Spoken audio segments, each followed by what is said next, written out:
Vixe, que fome.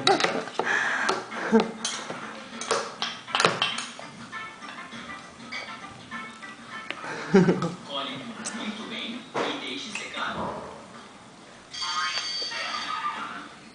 Pronto. Agora, se você quiser transformar isso aqui em outra coisa diferente, olha só as ideias que nós temos para você. De fazer um sanduíche de esponja com alface de guardanapo, tomate de papelão e presunto de queijo de escama. E que tal palitinhos de peixe e batata frita de esponja? Ervilha de guardanapo e ketchup feito de tinta vermelha. Então, da próxima vez que você vir uma esponja velha e boa, você vai poder transformá-la numa coisa muito mais interessante.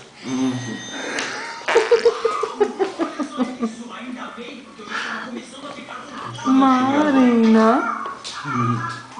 E agora? Acabou a salada. Pessoal, a minha hora de fazer arte já acabou, mas a sua está só começando. Quer ter mais amigos? Que bagunça!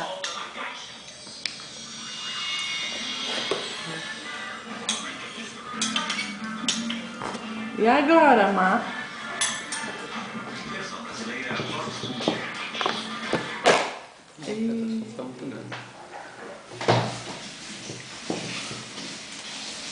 Um bichinho.